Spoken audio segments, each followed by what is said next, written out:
ये 7(1)(a) का जो मैंने बोला ना लेफ्ट साइड वाला चार्ट, वो वाला लिखेंगे section 7(1)(a). Activities which shall be treated as either as supply of goods और सप्लाई ऑफ सर्विस। ब्रैकेट में आप इसका शॉर्ट भी लिख के रखो क्योंकि यही मैं टर्म यूज करूंगा बार बार, सोग या सोस। और ये पढ़ने के लिए आपको जाना पड़ेगा शेड्यूल 2 में। मैंने क्या बोला था, पूरे सेक्शन पूरे लॉ में कितने शेड्यूल है, 3 शेड्यूल है। उसमें का एक शेड्यूल है 7(1)(c) से कनेक्टेड ना, वहां पे गया था शेड्यूल 1। 7(1)(a) में सेकेंड शेड्यूल आ रहा है और अभी इमीडिएटली 7(2)(a) में थर्ड शेड्यूल आएगा। तो तीनों शेड्यूल लॉ के यहीं पे कवर हो जाते हैं। तो सर ये आपका होमवर्क होगा जहां पे आपको शेड्यूल इसको डिटेल में लिखना होगा। पढ़ाऊंगा मैं, लिखने के लिए टाइम नहीं है तो हम लोग लिखेंगे, आपसे होमवर्क करा के लूंगा, लेकिन पढ़ाऊंगा यहीं पे। ये चाहिए तो फाइल आपके साथ शेयर कर लूंगा, आप लोग लिख लेना आराम से। आगे चलूं, मेरे को इसमें ज्यादा ताकत नहीं लगानी क्योंकि यहाँ पे टैक्स लगेगा वो पक्का है। खाली सर्विस का बोलना है कि गुड्स बोलना है, वो देख लेंगे फटाफट अभी। हाँ, तो मैं आपको डायरेक्टली बुक में से ही दिखा देता हूं ताकि कुछ छूटे नहीं हमारा। ये देखो यहाँ पे एक ये जा रहा है रेसिडेंट वेलफेयर एसोसिएशन का जा रहा है, एक RWA है, वो संस्कृति सोसाइटी के नाम से जाना जाता है, ठीक है ना। सप्लाइज एयर कंडीशन टू इस member at a concessional price. क्या कर रहा है, एक क्लब जैसा एक एसोसिएशन है, वो अपने मेंबर को एसी दे रहा है एट डिस्काउंटेड प्राइस। वो बोल रहा है कि एक एक बंदा जाके एसी खरीद के लाएगा, महंगा जाएगा, पूरी सोसाइटी जाएगी 50 एसी लेकर आएंगे, इंस्टॉलेशन वगैरह एक ही दिन कर लेंगे, मजा आ जाएगा पूरे बिल्डिंग में, ठीक है ना। एक तो कंसेशनल प्राइस पे भी मिल जाएगा। तो सप्लाई है कि नहीं है, अरे वही तो बताया था ना 7(1)(a) याद आ रहा है आपको कि एसोसिएशन ने भी अपने मेंबर को अगर कंसिडरेशन लेके अगर कोई सप्लाई दिया तो उसको क्या मानेंगे हम, सप्लाई मानेंगे। दूसरा वो बता रहा है resident welfare association collect maintenance charges from its member, तो मेंटेनेंस चार्जेस के ऊपर भी GST लगता है। Okay, here in both the aforesaid example it shall be deemed that resident welfare association its member are two separate person, यही बताया था हम लोगों ने। And it shall be deemed that supply has taken place from the RWA to its member, और 7(1)(a) में इसको tax लग जाएगा। ओके, अभी यहाँ पे क्या चालू हो रहा है, एक्टिविटीज और transaction to be treated as supply of goods और सप्लाई ऑफ सर्विस। ये गुड्स है कि सर्विस है, हमें इतनी बात करनी है। तो ये बता रहा है साहब इसके लिए आपको जाना पड़ेगा शेड्यूल 2 में। तो चलो हम शेड्यूल 2 में जाते हैं। यहाँ से शेड्यूल 2 में पहला आइटम आ रहा है, यही आप लोगों को टेबल क्या करना है, होमवर्क में लिखना है, ठीक है ना। आराम से लिखो, लेकिन अभी कुछ लिखो मत, अभी खाली फटाफट सुन लो या मुझे आप लोग फटाफट आंसर बताओगे। वो बता रहा है any transfer of title in goods.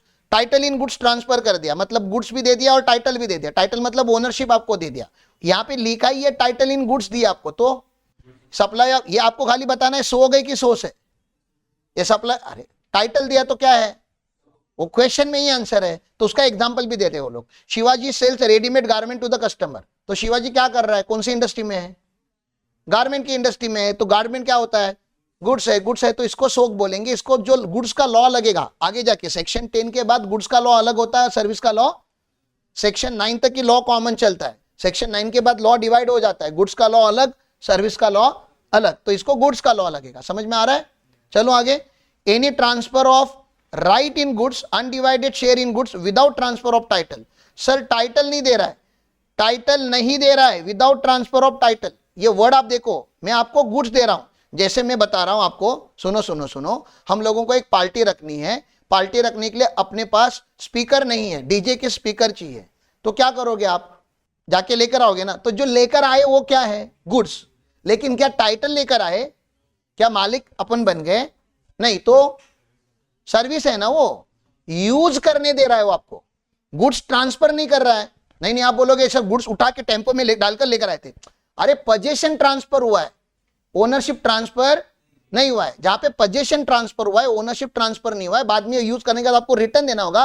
तो यूज ऑफ गुड्स, क्या बोला मैंने, use of goods is service industry है, allowing use of goods is a service. तो ये सोर्स है, समझ में आ रहा है। तो लोग कंफ्यूज हो सकते थे, लोग कंफ्यूज होते, अपन कंफ्यूज है क्या, अपने को तो इतना कॉमन सेंस है ना। तो ये कॉमन क्वेश्चन आएगा तो आपको लिखने आना चाहिए। फिर उन्होंने एग्जांपल भी दिया, उनको लगा कि शायद आपको नहीं समझा होगा, तो एक एग्जांपल में भी दे देता हूं। Genius equipment limited gives machinery on rent ना। अभी अपने को जेसीबी चाहिए, खरीद के लाएंगे कि भाड़े से लाएंगे, तो क्या बोलोगे, सप्लाई ऑफ गुड्स की supply of service, supply of service है, ठीक है। आगे चलता हूं।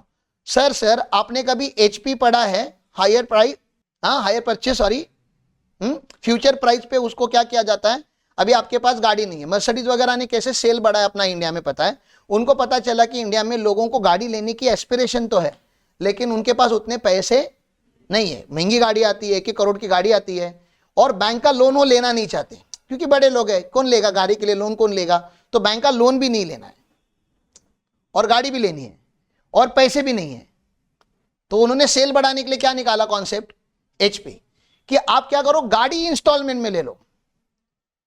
मर्सिडीज ने बोला गाड़ी ही किस में ले लो आप, हाँ आप एक डाउन पेमेंट दे दो 20 लाख का, बाकी का जो पैसा है ना 1-1 लाख रुपया महीने का देते रहना, 80 महीने में दे देना, जो भी महीने बनते हैं, 60 महीने में दे देना, मतलब 5 साल में 1-1 इंस्टॉलमेंट देते रहना, जो भी इंस्टॉलमेंट आएगा। ऑब्वियसली एचपी का प्राइस और नॉर्मल प्राइस ज्यादा होगा कि कम होगा, नॉर्मल प्राइस से हायर परचेस का प्राइस ज्यादा होगा, वो ज्यादा प्राइस इंटरेस्ट ही तो है, मतलब बोलता है कि एचपी पे अगर आपने गाड़ी लिया, हायर परचेस पे अगर गाड़ी लिया, मतलब इंस्टॉलमेंट में अगर पैसे दोगे तो 1 करोड़ 10 लाख, अभी क्या भी लोगे तो 1 करोड़, समझ में आ रहा है, तो एक्स्ट्रा लेते हो तो अपना इंटरेस्ट कवर कर लेते, लेकिन वो बैंक से लोन नहीं लिया हमने, क्लियर है, वो जो सेलर है ना वो खुद ही हमें इंस्टॉलमेंट दे रहा है, क्लियर है।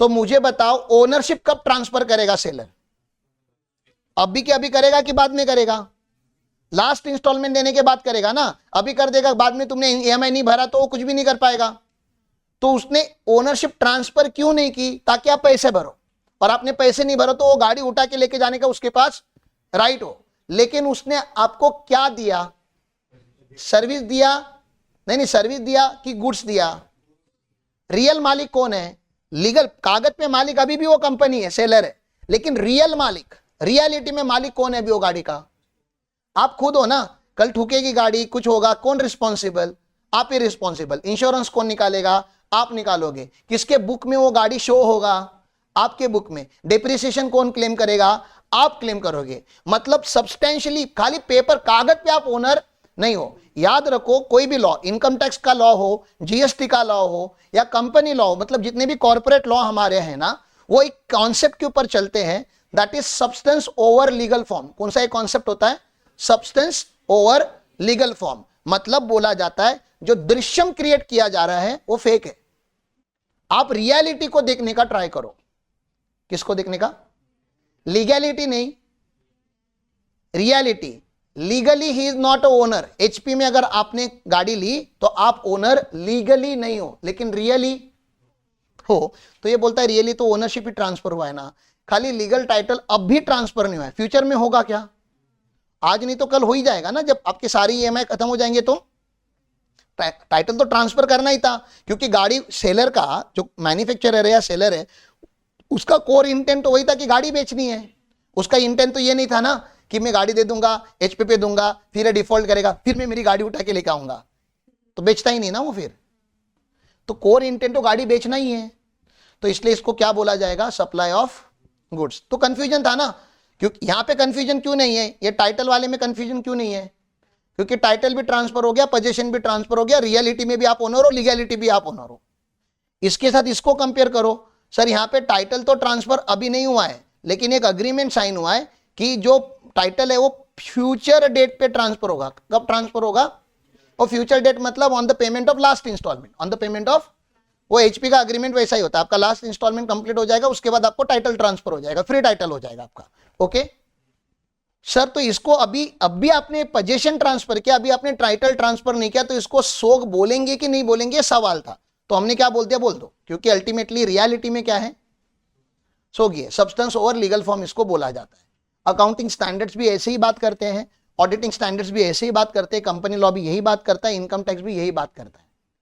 अलग अलग लॉ में आप ये कॉन्सेप्ट पढ़ोगे, इस कॉन्सेप्ट का नाम क्या है, सब्सटेंस ओवर लीगल फॉर्म। क्या नाम है इसका, सब्सटेंस, सब्सटेंस मतलब reality, over legal form, legal के ऊपर देखो, क्योंकि लीगल कभी कभी क्रिएट किया जाता है ऑन पेपर। अभी ये बड़े बड़े एक्टर वगैरह लोग होते हैं, ब्लैक मनी पार्क करने का रहता है, तो ये क्या करते हैं, अपने ड्राइवर के नाम पे वगैरह प्रॉपर्टी लेते हैं, तो प्रॉपर्टी लिया जिसके नाम पे वो इंपॉर्टेंट नहीं है, प्रॉपर्टी है किसकी वो इंपॉर्टेंट है, समझ रहा है। अभी भी आप लोग ये किराना माल वाले वगैरह चोरी कैसे करते हैं, 2 QR कोड लगते हैं, एक अपने नाम पे एक वाइफ के नाम पे, लीगल ये बैंक अकाउंट किसका है, वाइफ का है, लेकिन पूरा ऑपरेट कौन कर रहा है, हस्बैंड। जब ये पकड़े जाएंगे तो इसको क्लबिंग करके एक प्रोविजन होता है इनकम टैक्स में, वहां पे उनको बोलते हैं कि आपकी वाइफ का तो बिजनेस है नहीं, सब आप ही का ही है, आपको ही टैक्स भरना पड़ेगा। तो हम हमेशा रियलिटी को देखते हैं। लॉ में हमेशा याद रखो हम किसको ज्यादा वैल्यू देते हैं, या रियल लाइफ में भी आपको किसको ज्यादा वैल्यू देना चाहिए। आप लीगली मेरी वाइफ हो, ठीक है ना, लीगली हो, रियलिटी में नहीं हो, ऐसा चलेगा क्या? नहीं। आप लीगली मेरे ब्रदर हो, रियलिटी में नहीं हो। अरे सर लीगली का क्या लेना देना, राशन कार्ड पे सबका नाम होने से वो फैमिली होती है क्या? राशन कार्ड पे नाम होने से हम फैमिली नहीं बनते, ठीक है ना। रियलिटी में हम लोगों को फैमिली के जैसा बिहेव करेंगे तो हम फैमिली है। तो आप पर्सनल लाइफ लो या बिजनेस लाइफ हो, आपको ज्यादा फोकस किसके ऊपर करना चाहिए? हमेशा रियलिटी के ऊपर ज्यादा फोकस करना चाहिए। क्लियर है? तो ये पॉइंट नंबर 3 वो है। चलो यहां पे एग्जांपल देखो, Dhruv capital supplied goods on hire purchase basis. तो हायर परचेज है, टाइटल कब जाएगा? लास्ट इंस्टॉलमेंट पे। तो इसको गुड्स इंडस्ट्री बोलूं कि सर्विस इंडस्ट्री बोलूं? गुड्स बता रहा है ना, खुद ही बता रहा है, सप्लाई ऑफ गुड्स क्या है, तो गुड्स है। Optima manufacture supply toys to the retailer on sale on return basis. पहले इस्तेमाल करे फिर विश्वास करे। मतलब आप मेरे यहां से गुड्स लेके जाओ, आपको अच्छा लगा तो रखो, नहीं अच्छा लगा तो इसको बोलते हैं सेल ऑन रिटर्न बेसिस। अगर आपको अच्छा नहीं लगा तो आप रिटर्न दे सकते हो। तो सप्लाई है, सप्लाई ऑफ गुड्स है कि सप्लाई ऑफ सर्विस है? अभी टाइटल ट्रांसफर हुआ है क्या? लेकिन नहीं, टाइटल कब ट्रांसफर होगा? जब बायर बोलेगा सर बढ़िया बढ़िया खिलौना है, बहुत मजा आ गया, एक काम करता हूं मैं रख रहा हूं, ठीक है ना। या उसका जो टाइम होगा रिटर्न करने का, 30 दिन का, 25 दिन का, जो भी टाइम होगा कि सर रिटर्न करना है तो इतने दिन में रिटर्न करना, टाइम एक्सपायर हो गया तभी सप्लाई होगा। लेकिन ये फ्यूचर में होगा। ओके, वो उसके एग्जाम्पल है। चलो आगे चलते हैं। Land and building. Land and building तो इमूवेबल एसेट था, ये तो सप्लाई होना ही नहीं चाहिए। याद आ रहा है? Land and building immovable asset था। हाँ sir, land and building immovable asset था। यहाँ पे लैंड एंड बिल्डिंग को बेचा नहीं जा रहा है, क्या किया जा रहा है? Lease, tenancy, easement, licence. याद आ रहा है? ये वर्ड वहां पे थे। अरे मतलब भाड़े पे देना। Rent agreement. Rent agreement supply of goods है कि सप्लाई ऑफ सर्विस है? सप्लाई ऑफ सर्विस है ना। क्या कंफ्यूजन है क्या? नहीं, कोई कंफ्यूजन नहीं है सर। तो यहाँ पे तो जमीन की बात हो रही थी, ठीक है ना। एनी, अभी यहाँ पे उन्होंने एग्जांपल देखो, एनी लीज और लेटिंग out of building including commercial, industrial, residential complex for business और कॉमर्स होली और पार्टली। तो बोलता है जगह भाड़े पे दी गई है आपको, चलेगा ना। ये ऊपर खाली वो ज्यादा लैंड की बात कर रहा था, यहाँ पे वो प्रॉपर्टी की बात कर रहा है। ये बाबा बिल्डिंग भाड़े पे देना या जमीन भाड़े पे देना, दोनों भी क्या है? सप्लाई ऑफ सर्विस है। ट्रीटमेंट और प्रोसेस। अब मेरे को बताओ, ये शर्ट मैंने जो पहना हुआ है, ये पहले क्लॉथ था, कपड़ा था। कपड़ा लेके मैं टेलर के पास गया। किसके पास गया? टेलर के पास जाऊंगा ना, इंजीनियर और डॉक्टर के पास नहीं जाऊंगा। कहां पे जाऊंगा कपड़ा लेके? टेलर क्या करेगा? स्टिचिंग करके देगा ना। तो वो रिटर्न जो देगा वो गुड्स है कि सर्विस है? जो वो बैग में पैक करके मुझको, इसने जब ये ब्लेजर बना के, कोट बना के दिया, तो उसने क्या दिया? जो दिख रहा है वो क्या दिख रहा है आपको?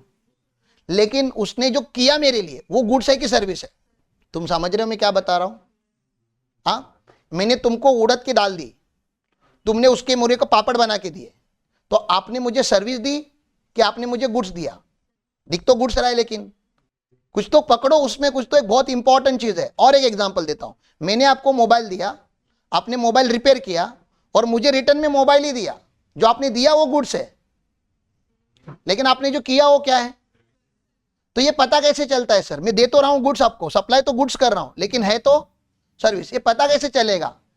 क्या वो ओनरशिप आपकी थी?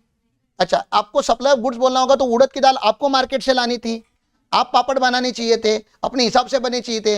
आप पापड़ राउंड बनाना चाहते हो, राउंड बनाओ। राउंड नहीं बनाना है, सर्कल बनाना चाहते, स्क्वायर बनाना चाहते हो, स्क्वायर बनाओ। आपका पापड़ है, आपकी मर्जी। लेकिन जब मैंने आपको डाल दी, मैंने बोला कि मुझे राउंड चाहिए, तो राउंड ही बनाना पड़ेगा आपको। मैंने बोला कि मेरे को ब्लेजर ऐसा चाहिए, जैसा मेरे को चाहिए वैसा बनाओगे ना।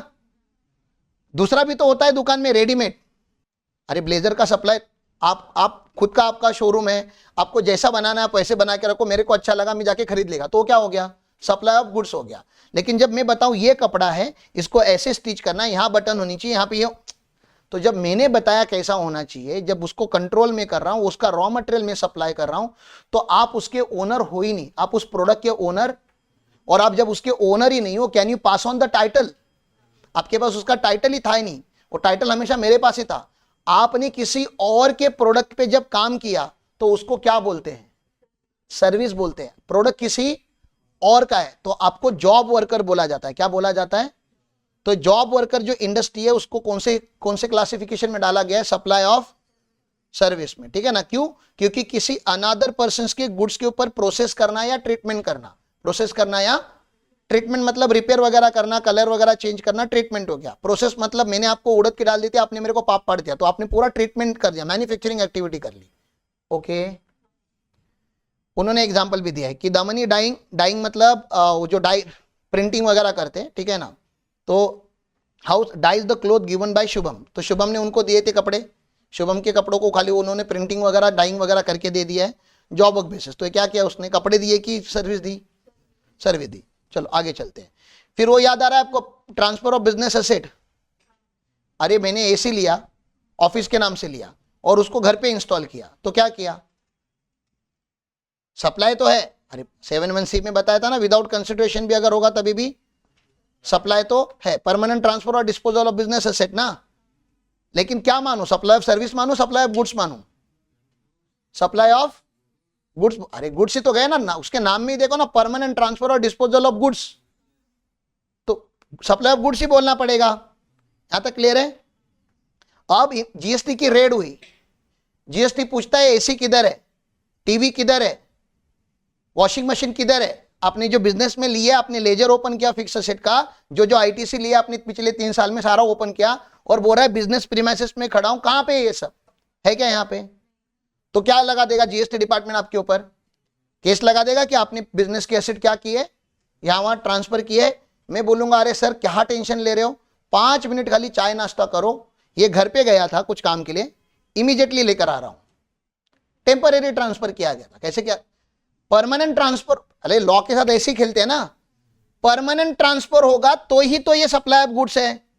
मैंने ट्रांसफर किया है सर, परमानेंटली नहीं किया है, टेम्पररी किया है, तो मेरे को 7(1) एप्लीकेबल नहीं होता। उन्होंने बोला बेटा मेरी बिल्ली, मेरे को भाव नहीं करने का, तूने अगर परमानेंट ट्रांसफर किया तो सप्लाई ऑफ गुड्स मानेंगे, तूने टेम्पररी ट्रांसफर किया तो सप्लाई ऑफ सर्विस मानेंगे, टैक्स तो लेके रहेंगे। नहीं तो लूप होल क्रिएट हो रहा था ना लॉ में। अरे मैंने लैपटॉप मोबाइल लेके आपको दे दिया, आप लेना, आप पता है ना प्रैक्टिकली कैसे होता है, लेना आपको ही था, आपको जीएसटी का क्रेडिट नहीं मिलना था, तो आप मेरे नाम पे लेते हो कि राम सर आपके नाम पे लेते, कम से कम जीएसटी का कंपोनेंट बच जाएगा। समझ में आ रहा है? तो मेरे नाम पे ले लिया, आप मोबाइल लेकर चले गए, जीएसटी का रेड हो गया, जीएसटी वाले बोल रहे भैया मोबाइल किधर है? मैं बता रहा हूं भैया मेरा एक स्टाफ लेकर गया है, टेम्पररी उसका मोबाइल खराब हो गया था तो हमने दिया हुआ है, आएगा आएगा, आपको चाहिए देखना है ना, मैं दिखाता हूं आपको। तो उन्होंने बोला देखो परमानेंट ट्रांसफर किया तो सप्लाई ऑफ गुड्स बोल के टैक्स लगाएंगे, और टेम्पररी ट्रांसफर अगर आपने यूज करने दिया किसी को तो सर्विस बोल के टैक्स तो लगेगा। ठीक है। Person manufacturing and selling wooden furniture takes 1 chair manufactured by him to house, तो ये क्या है? सप्लाई ऑफ गुड्स है। समझ में आ रहा है आपको? अरुण ट्रेडर इन वाइन, अच्छा ये अभी क्या कर रहा है? बिजनेस ही सीज कर रहा है। इसने क्या किया? बिजनेस चालू किया, फर्नीचर वगैरह बनाया होगा सब, और इसमें क्या लगाए? बहुत सारे गुड्स लगाए। समझ में आ रहा है? गवर्नमेंट बोल रहा है कि बिजनेस बंद करना भी बिजनेस है, सीज करना, सीज मतलब समझते हो ना, शट करना। तो कल भी मुझे कोई इंक्वायरी आई थी कि सर मैंने जीएसटी ले लिया, बिजनेस ले लिया, और बाद में जब मैं बिजनेस बंद करूंगा तो कोई प्रॉब्लम होगा क्या? मैंने बोला कोई प्रॉब्लम नहीं सर, खाली आपका जितना भी स्टॉक और असेट आपके बिजनेस में रहेगा उसके ऊपर आपको जीएसटी भरना पड़ेगा। तो बोलता है नहीं नहीं वो तो सेल नहीं किया ना मैंने। बोला सुनो, जो परचेस किया था तो क्या लिया होगा आपने? आईटीसी। गवर्नमेंट ने आईटीसी किस होप से आपको दिया था कि एक दिन आप इसको क्या करोगे? बिजनेस में सेल करोगे और आउटवर्ड टैक्स लाइबिलिटी जनरेट होगी। तुम तो निकले डेढ़ शाने, तुमने परचेस किया, सबका आईटीसी बुक कर लिया, और बाद में बिजनेस मतलब बंद कर रहे हो, मतलब या तो जीएसटी नंबर कैंसिल कर रहे हो ताकि आउटवर्ड के ऊपर अभी कल से क्या ना लगे? टैक्स ना लगे। समझ में आ रहा है आपको? तो आउटवर्ड के ऊपर टैक्स ना लगे ना, लेकिन इनवर्ड के ऊपर तो आपने आईटीसी ले लिया, तो रिवर्सल तो करना पड़ेगा ना। एक जीएसटीआर 10 करके आता है, फाइनल रिटर्न करके आता है, वो भरना पड़ता है आपको बिजनेस बंद करने के टाइम पे, उसमें टैक्स भी भरना पड़ता है। तो आपका दुकान बंद करना भी बिजनेस है। उन्होंने बोला मानेंगे कि सारा का सारा सप्लाई हो रहा है from registered person to unregistered person, लेकिन सब आप ही हो, रजिस्टर्ड भी आप ही थे और अनरजिस्टर्ड भी आप ही बनने वाले हो। लेकिन गवर्नमेंट बोलता है इसको अभी गुड्स है ना सारे के सारे, तो इसको सप्लाई ऑफ गुड्स मानेंगे। यहाँ पे दुकान में जितना भी माल पड़ा होगा या फर्नीचर पड़ा होगा, फिक्स एसेट पड़े रहेंगे, उसको क्या माना जाएगा? सप्लाई ऑफ गुड्स माना जाएगा, और उसके ऊपर सारे का सारा टैक्स लगेगा। क्लियर है? सर इसके कोई एक्सेप्शन है क्या? हाँ है, अमालगमेशन। अमालगमेशन में क्या होता है, ए लिमिटेड का बिजनेस पूरा का पूरा बी लिमिटेड टेक ओवर करती है, तो बिजनेस कंटिन्यूएशन में चला गया ना। या फादर की डेथ हो गई, फादर के नाम पे जीएसटी नंबर था, फादर का जीएसटी नंबर कैंसिल हो गया, सन ने वो जीएसटी नंबर लेके कंटिन्यूएशन किया, बिजनेस दुकान वही है, खाली ओनरशिप चेंज हो गई, तो उसको हम ट्रांसफर इन गोइंग कंसर्न बोलते हैं। गोइंग कंसर्न मतलब बिजनेस बंद किए बिना बिजनेस ट्रांसफर हुआ, खाली लीगल ओनरशिप ट्रांसफर हुई, तो गोइंग कंसर्न को हम यहाँ पे डीम टैक्स नहीं लगाते। तो गोइंग कंसर्न में कब टैक्स लगेगा? अब जब बेटा एक्चुअली बेचेगा तब टैक्स लगेगा, या जब B limited goods actually sell करेगा तब टैक्स लगेगा। टैक्स तो लगेगा ही ना।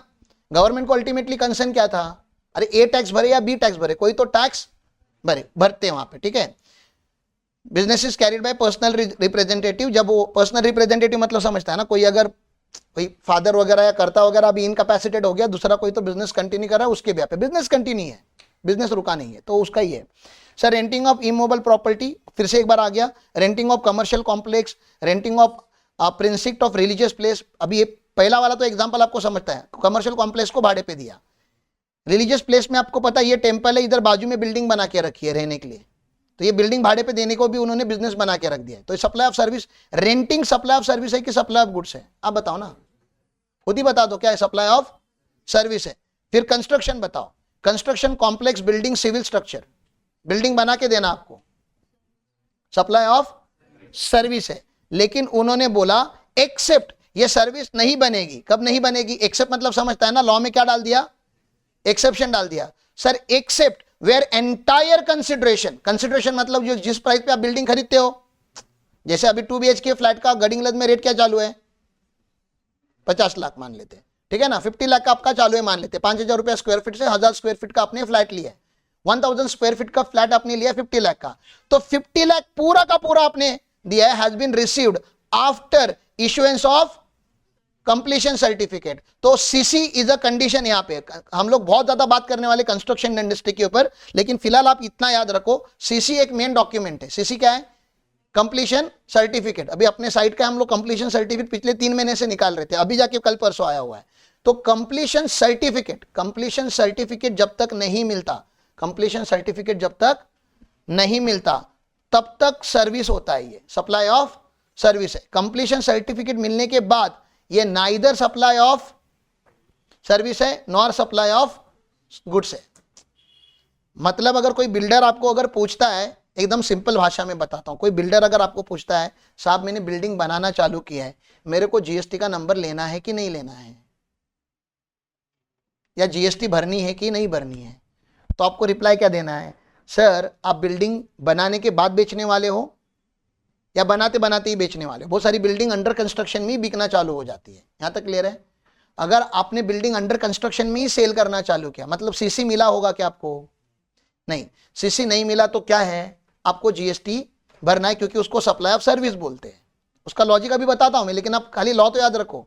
और कोई बिल्डर बोलता है नहीं मैं पूरी बिल्डिंग बनाऊंगा, फर्नीचर वगैरह सब कंप्लीट करूंगा, इलेक्ट्रिकल फिटिंग कंप्लीट करूंगा, प्लम्बिंग करूंगा, सब रेडी, मतलब आज अगर आपने फ्लैट खरीद किया तो आज रेडी टू मूव इन है, आज के आज वहां पे जाके आप रह सकते हो, ऐसा फ्लैट बनाऊंगा तो ही बेचूंगा। क्लियर है?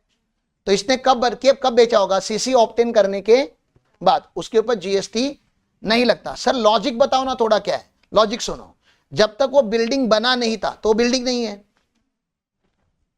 बिल्डिंग बनने के बाद वो बिल्डिंग है, और बिल्डिंग इमूवेबल प्रॉपर्टी होता है। बना हुआ बिल्डिंग क्या बन जाता है? और इमूवेबल प्रॉपर्टी के ट्रांसफर के ऊपर हमें जीएसटी नहीं लगाना होता। सर आपको कैसे पता नहीं लगाना होता? वो शेड्यूल 3 जब आप पढ़ोगे, अभी हम शेड्यूल 2 में है ना, ये शेड्यूल 3 में लिखा गया है कि इमूवेबल प्रॉपर्टी का जब सेल होता है, लैंड एंड बिल्डिंग का, जब हमने अभी लैंड परचेस की, पता है तुम लोग ने अकाउंटिंग किया है, हमने 3 बार जमीन ली है अभी तक प्रैक्टिकल। एलिट गुरुकुल ने 3 टाइम जमीन परचेस की, क्या एक भी बार हमने जीएसटी भरा? तीनों की तीनों बिल्डिंग लैंड जो है हमारे 20 लाख के ऊपर है, जीएसटी नहीं भरा। क्यों? लैंड के ऊपर कंसिडरेशन तो गया, अरे कंसिडरेशन तो है ना, एक्टिविटी तो हुई, लीगल टाइटल ट्रांसफर तो हुआ, लेकिन हमने जीएसटी नहीं भरा। क्यों नहीं भरा? क्योंकि शेड्यूल 3 में कवर है। अभी मेरे को जनरल नॉलेज नहीं चाहिए तुम लोगों से, जनरल नॉलेज तो तुम्हारे पास ऐसे भी है, मैं बता रहा हूं वो कहां पे कवर है, शेड्यूल 3 में कवर है। Sale of land and building is covered by schedule 3। Schedule 3 मतलब नेगेटिव लिस्ट, नेगेटिव लिस्ट मतलब neither supply of goods nor supply of service. भैया उसके ऊपर टैक्स नहीं लगता। कहां कहां लिखा है नहीं लगता? सेक्शन 7 सबसेक्शन 2 क्लॉज ए के शेड्यूल 3 में लिखा गया है कि sale of land and building के ऊपर टैक्स नहीं लगता। लेकिन वो लैंड होनी चाहिए और बिल्डिंग होनी चाहिए। बिल्डिंग को बिल्डिंग तब बोलते हैं जब सीसी मिल गया है।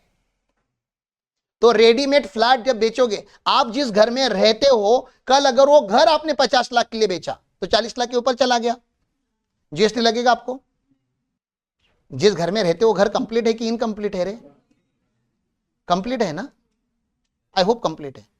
राखी का इनकम्प्लीट है, तुम्हारा तो कंप्लीट है। लैंड एंड बिल्डिंग सीसी है ना, उसका मतलब अरे कंप्लीटेड हाउस है ना, तो उसके ऊपर क्या नहीं लगता? जीएसटी। कहां लिखा है? शेड्यूल 3 में। लेकिन अगर बिल्डिंग अगर अंडर कंस्ट्रक्शन में बेचा तो पहले तो उसको बिल्डिंग मत बोलो। अब मैंने खरीद लिया अंडर कंस्ट्रक्शन में, तो अभी बिल्डर खुद के लिए बिल्डिंग बना रहा है कि मेरे लिए बिल्डिंग बना रहा है? मैंने ऑलरेडी वो फ्लैट खरीद लिया है, तो बिल्डर अभी बिल्डिंग किसके लिए बना रहा है? मेरे लिए बना रहा है ना, बायर के लिए बना रहा है। तो बिल्डर खुद बना के नहीं बेच रहा, अब बिल्डर अब मेरे लिए बना रहा है क्योंकि मैं ऑलरेडी ओनर हूं उसका। तो बिल्डर मुझे सर्विस दे रहा है, सर्विस, बिल्डिंग नहीं दे रहा है। बिल्डर क्या दे रहा है? सर्विस दे रहा है बिल्डिंग बनाने की, और सर्विस के ऊपर तो टैक्स लगना था। हेलो, तो कंस्ट्रक्शन के ऊपर टैक्स लगता है कभी? सीसी के पहले, सीसी के बाद कंस्ट्रक्शन के ऊपर टैक्स नहीं लगता। सर लगता है वो कहां पे लिखा गया है? सर टैक्स लगता है वो 7(1)(a) में लिखा गया है। कहां पे लिखा गया है? 7(1)(a) में लिखा गया है। शेड्यूल 2 में लिखा गया है। कहां पे लिखा गया है? शेड्यूल 2 में। सर कौन से पैरा पे लिखा गया है? पैरा 5B पे लिखा गया है। Para 5B। इतना तो याद है ना, हम लोग कौन सा सेक्शन पढ़ रहे हैं अभी? 7(1)(a) पढ़ रहे हैं। उसका कौन सा शेड्यूल पढ़ रहे हैं? शेड्यूल 2 पढ़ रहे हैं। तो पैरा का नंबर भी देख लो ना, ये पैरा क्या है? 5 है। उसका क्लॉज कौन सा है? बी। याद रखोगे क्या? सेक्शन 7(1)(a) का शेड्यूल 2 के पैरा 5B में क्या लिखा है कि अगर तुमने बिल्डिंग अंडर कंस्ट्रक्शन सेल की, मतलब सीसी के पहले सेल की, तो जीएसटी लगेगा। यहां तक तो याद रखो। सीसी के बाद की तो नहीं लगे, अभी वहां पहुंचे नहीं हम लोग, वो वहां पे जाने के बाद उधर का याद रखेंगे। लगेगा कहां पे वो तो याद रखो, जीएसटी। बिल्डर आएगा तो बिल्डर को बोलने का बोला पूरा कॉन्फिडेंस है, बोलेगा सर बैठो बैठो बैठो बैठो बैठो, क्या बिल्डर बनो? हाँ, सप्लाई ऑफ सर्विस। सर कहां लिखा है? हाँ सर। सर क्या करो, आप गूगल करो, मैं जो बता रहा हूं सुनो। सेक्शन 7(1)(a) खोलो, उसका शेड्यूल 2 पैरा 5B, इतना गूगल में डालो और पढ़ लो क्या लिखा है, ये ओपन होगा ना। तो कॉन्फिडेंस अच्छा रहना चाहिए ना आपका। बिल्डर डर जाना चाहिए कि तुम लोग पागल हो क्या, मतलब पैरा भी याद रख रहे हो। कुछ लोग तो सेक्शन याद रखते हैं। हो जाएगा याद। क्यों सर? क्योंकि इसके बाकी किसी पैरा को हम रेफर नहीं करने वाले। किसी को भी क्या लगेगा आपको सारे पैरा याद है, मैंने आपको सारे पैरा बताए क्या? नहीं, मेरे काम का खाली पैरा 5B ज्यादा इंपॉर्टेंट है, इसलिए मैंने खाली आपको पैरा 5B बताया। तो पूरे शेड्यूल 2 का खाली एक ही पैरा आपको याद रखना है, 5B। लेकिन जब आप एग्जाम में लिखोगे तो एग्जामिनर को लगेगा जब इसको 5B याद है तो शायद इसको 5A भी याद होगा, शायद 4 भी याद होगा, 3 भी याद होगा, 1 भी याद होगा। तुमको बाकी याद नहीं रखना है। इतने सारे पैरा में का एक ही पैरा याद रखना है, पैरा 5B। सर क्यों ऐसा? क्योंकि construction is a very important industry. बाकी सब कॉमन सेंस पे चलता है, ये कॉमन सेंस वाली इंडस्ट्री नहीं है। It's a very unique industry. मतलब मार्केट में ऐसे चार्टर्ड अकाउंटेंट्स फर्म है, उनका एक्सक्लूसिविटी काम है जीएसटी ऑन कंस्ट्रक्शन। पूरा जीएसटी नहीं, जीएसटी ओनली ऑन कंस्ट्रक्शन। उसके अलावा वो काम ही नहीं लेते, ओनली बिल्डर के लिए काम करते। और आपको पता है बिल्डर के लिए काम करना मतलब, अरे जिनके घर बिल्डर है उनके घर लक्ष्मी की कोई कमी नहीं होती। बहुत पैसा होता है ना रियल एस्टेट में। रियल एस्टेट ले लो या कॉन्ट्रैक्टिंग इंडस्ट्री ले लो, कंस्ट्रक्शन इंडस्ट्री में पैसा भरपूर है, क्लाइंट भी भरपूर है। तो कुछ लोग ने बोला क्यों 50 लोगों का जीएसटी भरना है, ट्रेडर का भी करूंगा, मैन्युफैक्चरर का भी करूंगा, सर्विस प्रोवाइडर। मैं खाली बिल्डर के लिए काम करूंगा, एक्सपर्टीज के ऊपर काम करूंगा, और मजबूत पैसे लेते हो लोग, क्योंकि इतना आसान नहीं है ये सब जो बोल रहा हूं ना मैं। ACC, before CC, after CC इतना नहीं होता। वो जॉइंट वेंचर अग्रीमेंट वगैरह कैसे होते हैं, उनका सिचुएशन क्या है, वो सब कुछ पढ़ाऊंगा धीरे धीरे आपको। तो आपको बाप बना दूंगा इस इंडस्ट्री का, ठीक है। लेकिन आप थोड़ा टाइम दो, थोड़ा सांसें लेते जाओ। अभी खाली इतना क्या याद रखना है, before CC, after CC GST लगता है। बोलो लगता है, मैं अभी लगता है वाला पढ़ा रहा हूं। कब लगता है? मतलब अभी कंस्ट्रक्शन कंप्लीट नहीं हुआ है, ठीक है ना। कहां लिखा है? सेक्शन 7(1)(a) के शेड्यूल 2 के पैरा 5 क्लॉज बी पे लिखा है। क्लियर है? देखता हूं। हाँ, example, Rathi builders has constructed individual residential unit for agreed consideration of 1.2 crore, 90 lakh per unit were received before issuance of completion certificate. क्या किया? राठी का एक बिल्डर है, उसने 1.2 करोड़ का एक घर बनाया हुआ है, 90 लाख रुपया बिफोर ले लिया। बिफोर वाले के ऊपर क्या लग जाता है? जीएसटी लग जाता है, ठीक है। फिर वो टर्म क्या है? कंस्ट्रक्शन इंक्लूड्स, कंस्ट्रक्शन का डेफिनेशन दे रहा है। सर कंस्ट्रक्शन मतलब ऐसा क्या खाली जमीन के ऊपर से घर बनाना? जी नहीं भाई, पहले से घर है उसके ऊपर और एक फ्लोर बनाना, वो भी क्या है? कंस्ट्रक्शन है। ऑलरेडी बना घर है, उसमें पिलर बिलर तोड़ के नया कुछ तो कर रहे हैं, वो भी क्या है? तो कंस्ट्रक्शन। उन्होंने बोला कंस्ट्रक्शन मतलब ऐसा मत समझो कि जमीन के ऊपर घर बनाने को ही कंस्ट्रक्शन बोलते हैं। कंस्ट्रक्शन इंडस्ट्री की यहाँ पे बात हो रही है। वो बता रहा है इंक्लूडिंग एडिशन, एडिशन मतलब 3 फ्लोर, ऐसे 4th फ्लोर ऐड किया। ऑल्टरेशन, ऑल्टरेशन मतलब ऐड वगैरह कुछ नहीं किया, जो एग्जिस्टिंग है उसको ही तोड़ फोड़ के नया बनाया। रिप्लेसमेंट, पुराना तोड़ा नया बनाया। रिमॉडलिंग, ठीक है ना, मतलब जहां किचन था वहां बाथरूम बनाया, जहां बाथरूम था वहां किचन बनाया। कॉम्पिटेंट अथॉरिटी, सर ये सर्टिफिकेट कौन देता है वो सब जाने तो, इतना डेफिनेशन पढ़ने की जरूरत नहीं है। क्लियर है? आगे चलूं। टैली आपको क्या करता है? टैली का बिजनेस कौन से इंडस्ट्री में जाएगा? सप्लाई ऑफ गुड्स बोलेंगे कि सप्लाई ऑफ सर्विस बोलेंगे? टैली ने आपको क्या यूज करने दिया है? सॉफ्टवेयर यूज करने दिया है, खरीद लिया आप लोगों ने उसको, आपका ओनरशिप है उसके ऊपर। क्या आप आगे बेच सकते हो? मतलब आपके पास टाइटल है क्या उसका? नहीं, टाइटल नहीं आपके पास उसका, आपके पास उसका लाइसेंस है। लाइसेंस किस चीज का? Licence to use, licence to use. तो जब आप इंटेंजिबल, टेंजिबल इंटेंजिबल समझ में आता है उतना, तो जब भी आप इंटेंजिबल को यूज करने का लाइसेंस लेते हो, मैंने क्या बोला? कोई भी इंटेंजिबल प्रॉपर्टीज को यूज करने का लाइसेंस लेते हो तो कुछ कुछ ट्रेडमार्क होता है। अभी एलिट गुरुकुल का हमारा क्या है? ट्रेडमार्क है। कल अगर आप एलिट गुरुकुल के नाम पे ब्रांच या फ्रेंचाइजी ओपन करना चाहते हो तो हम आपसे क्या लेंगे? उसका फ्रेंचाइज फी लेंगे या रॉयल्टी लेंगे। तो ये रॉयल्टी, फ्रेंचाइज फी सर्विस मानू कि गुड्स मानू? ये सर्विस ही है ना, इंटेंजिबल है। हाँ, सप्लाई ऑफ क्या है वहां पे? सर्विस ही है ना। तो टेम्पररी ट्रांसफर क्या है? आपको लाइसेंस बेच दिया क्या? टेम्पररी, सॉरी परमानेंटली बेचा है क्या? नहीं, 1 साल का लाइसेंस है, 1 ही साल आप यूज कर सकते हो, साल खत्म हो जाएगा आपका लाइसेंस एक्सपायर हो जाएगा। तो टेम्पररी ट्रांसफर और परमिटिंग यूज और enjoyment of any IPR. IPR बोले तो इंटेलेक्चुअल प्रॉपर्टी राइट, वो आरती मैडम अलग से पढ़ाएंगे आपको आईपीआर क्या होता है। लेकिन यहाँ पे हम लोग अलग अलग जो जो चीजें हमको पता है, ट्रेडमार्क होता है, कॉपीराइट होता है, पेटेंट होता है, टेक्निकल नो हाउ होता है, ऐसा कुछ कुछ होता है, ठीक है। इन्फोसिस, विप्रो, ये जो कंपनीज है बड़ी बड़ी, टीसीएस, इनकी इंडस्ट्री क्या है? इन्फोसिस क्या बेचता है? सॉफ्टवेयर। तो उसको गुड्स इंडस्ट्री बोले कि सर्विस इंडस्ट्री बोले? सर्विस, पक्का कंफर्म? आपने लॉ तो नहीं पढ़ा लेकिन आपको पता वो सर्विस इंडस्ट्री में है। बस वो क्या क्या करते हैं फिर? सॉफ्टवेयर कंपनी डेवलपमेंट, डेवलपमेंट मतलब इसके पहले वो सॉफ्टवेयर एग्जिस्ट ही नहीं करता था तो they develop, they codified it, ठीक है ना। पूरा इनकम टैक्स का portal is develop by Infosys. पहले ऐसा एग्जिस्ट ही नहीं करता था कुछ, तो उन्होंने कोडिफाई किया, तो डेवलप किया। कुछ कुछ लोग डेवलप नहीं करते, उसको क्या करते हैं? आर्किटेक्चर डिजाइन करते, कोडिंग कोई और करता है, ठीक है। प्रोग्रामिंग, गेम वगैरह का क्या किया जाता है? प्रोग्रामिंग। कस्टमाइजेशन, ऑलरेडी बना हुआ है, अब आप उसको क्या कर रहे हो? थोड़ा कस्टमाइज कर रहे हो। एडाप्टेशन, सर ऑलरेडी बना हुआ है, कोई ये और एक फीचर उसमें ऐड करना है, एडाप्टेशन। अपग्रेडेशन, ऑलरेडी बना हुआ है, स्मूथ कर रहे हो और एफिशिएंसी बढ़ा रहे हो। एनहांसमेंट, पहले इतना था, पहले 2 लाख यूजर हैंडल कर पा रहा था, अभी 5 लाख यूजर हैंडल कर पा रहा है। एनहांस कर रहे हो कैपेसिटी को।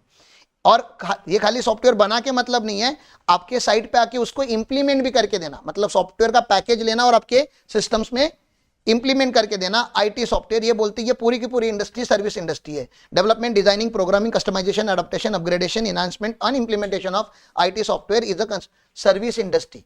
हमें पता है ना, तो बता रहा है। Suvidha solution provider, develop accounting software, क्या है उनका? सो गई कि सोस है? सोस है ना, क्या इतना टेंशन ले रहे हो, ठीक है ना। कुछ करना सर्विस है आपके लिए। आपने मुझे बोला राम सर मेरे लिए आप P2P मॉडल रन करो। मतलब मैं क्या करूंगा, मैं मार्केट में जाके सेल करूंगा, आप सारे चार्टर्ड अकाउंटेंट हो, मैं मार्केट में जाके सेल करूंगा, कस्टमर लाऊंगा, आप बैकएंड से मुझे सर्विस प्रोवाइड करोगे, सारा काम करके दोगे जॉब वर्क बेसिस पे। मैंने बोला जी अग्री, आपके लिए बिल्कुल अग्री सर, करते हैं आपके लिए। तो ये सर्विस है कि गुड्स है, सप्लाई, मतलब एलिट गुरुकुल जो कर रहा है मैं पूछ रहा हूं सप्लाई ऑफ गुड्स है कि सप्लाई ऑफ सर्विस है? कैसे पता चला? क्योंकि हम अग्री कर रहे हैं टू एक्ट, अग्री कर रहे हैं टू एक्ट, कुछ करने के लिए हमने अग्री किया और उसका 15,000 रुपया हमने ले लिया एडवांस में, तो उसके ऊपर क्या भरना पड़ता है? GST. Agreeing to act, act किया क्या अभी? नहीं, लेकिन अग्री किया ना। ये सर्विस दूंगा तो सर्विस हो ही जाएगा, मैंने सर्विस दिया नहीं, अभी खाली क्या किया है? अभी अग्री किया है कि मैं एक्ट करूंगा, तो उसके ऊपर क्या लगता है? हाँ, ये पता है आपको, खाली वो लॉ क्लियर कर रहे कि कोई जाके लड़े नहीं कोर्ट में कि भैया जीएसटी तो तब लगेगा ना जब गुड्स होगा या सर्विस होगा। अभी तो खाली उसने क्या किया है? अग्री किया है, ना गुड्स दिया है ना सर्विस दिया है। उन्होंने बोला देखो एक्ट करने के लिए अग्री किया ना, वो भी क्या है? सर्विस है। समझ में आ रहा है?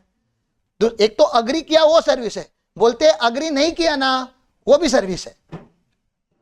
मतलब अग्री किया कि कुछ नहीं, वो बोलते कुछ करना भी कुछ करना होता है, कुछ नहीं करना भी करना होता है। कुछ किया आपने मेरे लिए तो कुछ किया, और कुछ आपने नहीं किया मेरे लिए तो भी आपने मेरे लिए कुछ किया।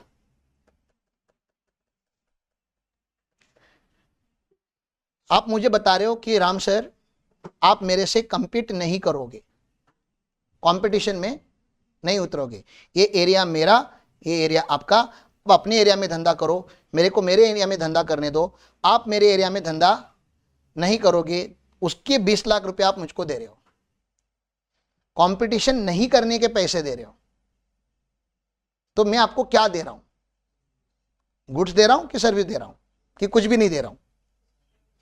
मैं आपके साथ कंपटीशन नहीं करूंगा, कुछ नहीं करने की सर्विस दे रहा हूं। हेलो,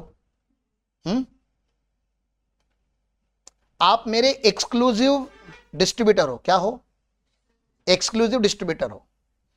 आपको मेरे कंपटीशन ने रीच आउट किया, कंपटीशन होता है ना, वो बोलता है अरे वो तू उसका डिस्ट्रीब्यूटरशिप ड्रॉप कर दे, तू मेरा एक्सक्लूसिव डिस्ट्रीब्यूटरशिप ले।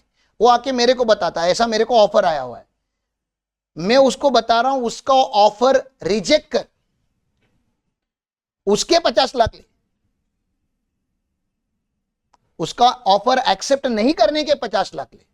अपना कोई फैकल्टी है बहुत फेमस है, होता है ना, फैकल्टी के इंडस्ट्री में बहुत ज्यादा होता है, कॉम्पिटिटर आके उसको अप्रोच कर रहा है कि भाई तू मेरे को ज्वाइन कर, वो लोग जितना पगार दे रहे उसका 3 टाइम दे देंगे। मेरे पास आके ये बोलता है सर वैसे तो मैं आपसे बहुत प्यार करता हूं लेकिन वो 3 टाइम दे रहे, पैसे से मैं ज्यादा प्यार करता हूं। तो मैंने बोला नालायक तू एक काम कर ले, मेरे से पैसे ले ले, लेकिन उसको ज्वाइन मत कर। समझ रहा है? कभी कभी कुछ नहीं करने का पैसा मिलता है, तो कभी कुछ नहीं करने का पैसा मिला तो उसके ऊपर जीएसटी भरोगे कि नहीं भरोगे? करने का पैसा मिला तो जीएसटी भरना ही पड़ता है। मैं बता रहा हूं कभी कभी नहीं करने का पैसा ज्यादा मिलता है, उसके ऊपर जीएसटी लगेगा कि नहीं लगेगा? लगेगा, क्योंकि उन्होंने बोला agreeing to obligation to refrain from act, कुछ नहीं करना। रिफ्रेन फ्रॉम एक्ट मतलब मैं ये नहीं करूंगा उसके लिए मैं अग्री कर रहा हूं, और उसके आप पैसे दे रहे हो, तो क्या होगा? जीएसटी भरना पड़ेगा। आप मेरे बिल्डिंग के बाजू में बिल्डिंग बांध रहे हो, आप मेरे बिल्डिंग के बाजू में बिल्डिंग बांध रहे हो, मेरे को बहुत तकलीफ हो रही है, रोज आवाज करते रहते हो, डा ना रोज होता है। मैं बता रहा तुम लोग का कंस्ट्रक्शन बंद करा देगा, अभी कंप्लेंट करेगा मैं और सारा कंस्ट्रक्शन बंद करा देगा। आप मेरे को आके 1 करोड़ दे के गए कि रहने दो ना सर, थोड़ा टोलरेट कर लो। क्या कर लो? टोलरेट कर लो। टोलरेट करना मतलब क्या कर लो? सह लो।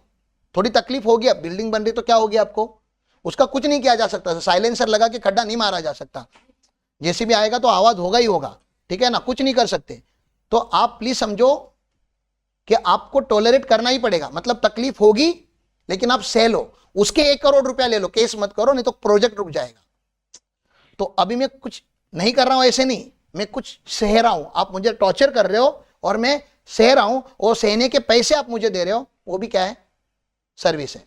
टॉलरेट एन एक्ट और सिचुएशन। समझ में आ रहा है? और to do an act, act करने के तो पैसे मिलते ही है, तो एक्ट करने के पैसे मिले तो जीएसटी भरना पड़ेगा, एक्ट नहीं करने के पैसे मिले तो भी जीएसटी भरना पड़ेगा। एक्ट आप कहीं और कर रहे हो, मैं खाली सह रहा हूं, तभी भी जीएसटी भरना पड़ेगा। ठीक है, केबल ऑपरेटर का एग्जांपल देखो, Sakharam has entered into agreement with the cable operator Atmaram that Sakharam will not provide cable connection service to where Atmaram provides cable connection service. Exclusivity बोलते हैं कि जिधर मेरा केबल है उधर तू नहीं सर्विस प्रोवाइड करेगा, जिधर तेरा केबल है उधर मैं सर्विस नहीं प्रोवाइड करूंगा, तो दोनों पैसे कमाएंगे। ठीक है, उसके ऊपर सर्विस है। Security deposited forfeited in the event of cancellation, समझ में आ रहा है? आपने शादी का मंडप बुक किया, शादी का क्या किया, मंडप बुक किया कि सर बहुत ही अच्छा इवेंट आने वाला है, गुड़ी पाड़वा आने वाला है, 30 मार्च को सर अपनी शादी होने वाली है, हॉल पहले से बुक करना पड़ेगा, शुभ मुहूर्त है तो, ठीक है ना। 29 मार्च को लड़की भाग गई आपकी, होता है ना ऐसे, हाँ, तो अभी आपने हॉल बुक किया था, हॉल बुक वैसे तो 10 लाख देना था, लेकिन 2 लाख रुपए एडवांस दिया था हॉल का आपने, हॉल वाला पैसे रिटर्न देगा क्या? नहीं देगा, तो क्या करेगा, पैसे फोरफिट करेगा। अब वो टोलरेट कर रहा है कि तू शादी नहीं कर रहा है, वैसे तो तुझे आके यहाँ पे शादी तुझे तो करनी भी है, तेरी तो हल्दी भी हो गई है, लड़की गायब हो गई है बस। ठीक है, तो तू बता रहा है नहीं सर अभी शादी नहीं होगी, कॉन्ट्रैक्ट कैंसिल करो, कैंसिलेशन ऑफ कॉन्ट्रैक्ट आप टोलरेट करो, क्या करो, टोलरेट करो। तो क्या करना पड़ेगा आपको, उसके ऊपर जीएसटी भरना पड़ेगा। बोलता है एडवांस अभी भूल जा, निकल जा तू, लड़की भी गई और एडवांस भी गया, ठीक है ना, जा अभी तू घर जा, आराम कर। Transfer of right to use goods, आपको वही कोई गुड्स दिया आपको यूज करने के लिए, जैसे रेंट का ऊपर गया ही था एग्जांपल, मैंने आपको कोई गुड्स यूज करने दिया, गुड्स दिया क्या, हाँ गुड पोजीशन दिया, टाइटल दिया क्या, नहीं, ठीक है ना। और वो पेमेंट आप अभी भी कर सकते हो, फ्यूचर में भी कर सकते हो। बोलता है मशीनरी ऑन हायर, वो तो रिपीटेशन है, उसका इतना टेंशन लेने की जरूरत नहीं है। यहां तक क्लियर है? ये सारे के सारे एग्जांपल किसके थे, सर्विस के थे। सर आगे चलते हैं, वर्क कॉन्ट्रैक्ट। वर्क कॉन्ट्रैक्ट समझता है अपने साइट पे जो सेंटरिंग वाले वगैरह काम करने आते हैं वो लोग वर्क कॉन्ट्रैक्ट, उनका कौन सा इंडस्ट्री है, वो पक्का सर्विस इंडस्ट्री है ना रे, ठीक है ना। तो देखो उसमें क्या क्या आता है। Work contract means contract of building, construction, fabrication, completion, erection, installation, fitting out, improvement, modification, repair, maintenance, renovation, alteration of, commissioning of any immovable property. तो वो बनने के बाद क्या बनने वाली है, इमोबल प्रॉपर्टी। इमोबल प्रॉपर्टी बनाने की जो आप सर्विस दे रहे हो उसके ऊपर सप्लाई ऑफ सर्विस माना जाता है, उसके ऊपर टैक्स लगता है। क्लियर है, कुछ इतना इंपॉर्टेंट नहीं है। अब ये वाला देखो, सप्लाई बाय वे और as a part of any service in any other manner whatsoever of goods. Supply किसका हो रहा है यहाँ पे, अभी बाकी का सब इंग्लिश छोड़ दो, ये डायरेक्टली दो वर्ड को देखो। सप्लाई ऑफ क्या हो रहा है, गुड्स, और वो गुड्स भी क्या है, बीइंग फूड और any other article of human consumption. मतलब आप अभी अगला वर्ड भी याद क्या रखो, खाली food. Supply of goods being food, मतलब फूड का सप्लाई होने वाला है। किसका सप्लाई होने वाला है, वो खुद ही बता रहे गुड्स है, लेकिन इसको सप्लाई ऑफ गुड्स बोलेंगे कि सप्लाई ऑफ सर्विस बोलेंगे, आप ही बता दो। रेस्टोरेंट सर्विस की बात कर रहा हूं रे, सर्विस है ना, ठीक है ना। Other than alcoholic liquor for human consumption, दारू छोड़ के बता रहे, क्योंकि दारू के ऊपर जीएसटी नहीं लगती, उसकी बात करेंगे हम, दारू के ऊपर जीएसटी नहीं लगती। Way such supply of service is for cash, deferred payment और अदर वैल्यूएबल कंसिडरेशन। जो भी है आपने क्या किया, supply of food for human consumption किया है, सप्लाई ऑफ फूड फॉर, ये मतलब रेस्टोरेंट सर्विस की बात हो रही है। तो रेस्टोरेंट सर्विस क्या है, सोर्स है। तो क्या सोच है और क्या सोर्स है, समझ में आया आपको? ज्यादा डिफिकल्ट था क्या? नहीं, ये बाद में आपको क्या करना है, इसका शेड्यूल बनाना है। एक तो ऐसा जैसा इन्होंने टेबल बनाया आप एज इट इज लिखो, लेकिन फिर समराइज वर्ड में लिखना पड़ेगा, पूरा लीगल लैंग्वेज लिखने की जरूरत नहीं है। या दूसरा, मैंने इसको ऐसे डिवाइड करके रखा हुआ है, अपना किधर है, ये देखो मैंने इसको ऐसे डिवाइड करके रखा है। तो कहीं कहीं पे सोग आया था, कहीं कहीं पे सोस आया था, बीच बीच में आ रहा था। तो मैंने बोला एक काम करते, इसको सोग और सोस में डिवाइड करते हैं। जहां पे सोग लिखा है उसको सोग के साइड में लिखेंगे, जहां पे सोस लिखा है उसको सोस के साइड में लिखेंगे। तो पहला याद आ रहा है आपको, transfer of title of goods, मतलब गुड्स भी गया और टाइटल भी गया, तो सोग था। Transfer of title of goods under an agreement that the title shall pass on future date, मतलब फ्यूचर में जाएगा, हायर परचेज, वो भी सोग था, ठीक है। Goods forming part of the business transferred और disposed of, permanent transfer of business asset, ये भी सोग था। गुड्स फॉर्मिंग और part of asset of any business carried on by person who ceases to be a taxable person, मतलब क्या था, business बंद करना। तो जो भी स्टॉक है उसको भी क्या मानते हैं हम लोग, सप्लाई ऑफ गुड्स, उसका एक्सेप्शन था going concern. Supply of goods by unincorporated association और बॉडी टू मेंबर, ये तो हमने क्या कर लिया अभी, इसको 7(1)AA में कवर कर लिया है ना, कि गुड्स का भी सप्लाई होगा तभी भी इसको हम किस में लेंगे, मानेंगे सप्लाई। उसका एयर कंडीशन का अभी एक एग्जांपल गया था कि रेसिडेंट वेलफेयर एसोसिएशन ने एसी सप्लाई किया कंसेशनल प्राइस पे अपने मेंबर को। क्लियर है, तो गुड्स के एग्जांपल कम है यहाँ पे, तो मैक्सिमम एग्जांपल इसमें किसके जाते हैं, वो भी देखो ना, मैक्सिमम एग्जांपल किसके हैं, सर्विस के, तो बोलते हैं जहां पे टाइटल नहीं जाएगा गुड्स का उसको क्या मानना, सर्विस मानना। सर कोई लीज वगैरह देना, टेनेंसी वगैरह देना, उसको सर्विस बोलना। कोई भी लीज आउट बिल्डिंग जो है उसको भी क्या बोल दो आप, सर्विस बोल दो। एनी ट्रीटमेंट मतलब जॉब वर्क को भी क्या बोल देना सर, सर्विस बोल देना।